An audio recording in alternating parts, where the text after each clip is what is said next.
नूरपुर शासन, प्रशासन या आम जनमानस हो के दिलो दिमाग पर एक ही बात आती जब भूकंप का जरा सा झटका लगता है। शासन, प्रशासन सकते में आ जाते हैं और उसके लिए चिंतन मंथन शुरू हो जाता है।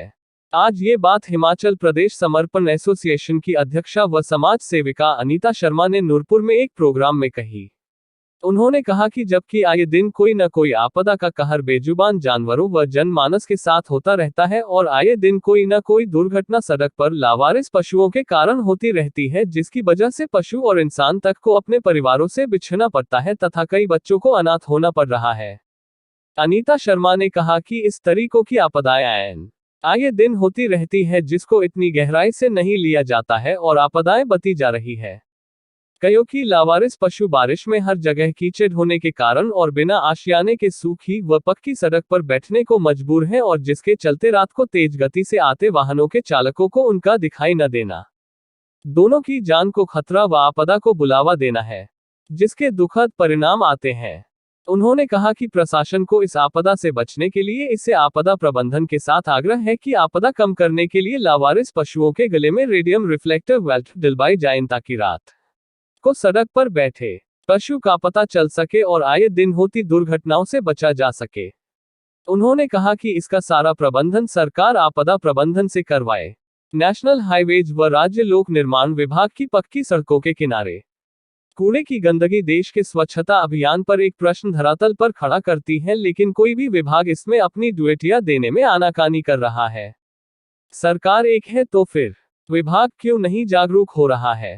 हिमाचल प्रदेश में हिमाचल की सीमाओं के अंदर पंजाब से सटी पंचायतों के इर्द गिर्द गंदगी में कूड़ों के लगे ढेर हिमाचल सरकार के पंचायती राज संस्थाओं व अन्य विभागों की पोल खोलता है कि केंद्र सरकार का स्वच्छता अभियान कितना सफल है, जिस पर भारत सरकार का करोड़ों रुपए सफाई अभियान में खर्च हो चुके। सभी को मेरा नमस्कार। मैं अनीता शर्मा, समर्पण संस्था की अध्यक्षा, आज आपके सामने एक ऐसे मुद्दे की बात करने जा रही हूँ जिसके बारे में आप लोग भली भांति परिचित हैं। जैसा कि आप जानते हैं कि जब भी हमारे यहाँ भूकंप आना लगता है, भूकंप आता है, कोई झटके महसूस होते हैं तो शासन प्रशासन व लोग सभी इसके बारे में बातें करने लगते हैं और चिंतित होते हैं। जबकि इसके अलावा सीजन जब होता है तो हमारी सड़कों के ऊपर लावारिस पशु बैठने के लिए मजबूर होते हैं, क्योंकि उनको बैठने के लिए कोई जगह नहीं है, क्योंकि उनके लिए कोई ठिकाना तो है नहीं है और वो सूखी जगह देख के सड़क के ऊपर बैठते हैं। और जब भी रात को तेज गति से वाहन सड़क के ऊपर आते हैं तो ये पशु उनको दिखाई नहीं देते हैं और जिसके कारण ये दुर्घटना का शिकार होते हैं। तो पशु और इंसान दोनों को ही दुर्घटना का शिकार होना पड़ता है और मौत के मुंह भी जाना पड़ता है।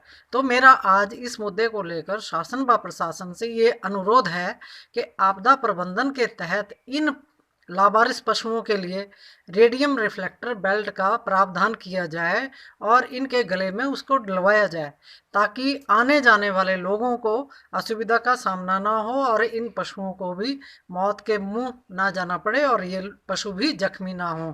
क्योंकि कई बार हम देखते हैं कि गाड़ी के टकराव के कारण बहुत बुरी तरह से पशु आने से पहले उससे बचने के लिए इन पशुओं के गले में रेडियम रिफ्लेक्टर बेल्ट को पहनाया जाए। नूरपुर से आपका फैसला टीवी के लिए संवाददाता विनय महाजन की रिपोर्ट।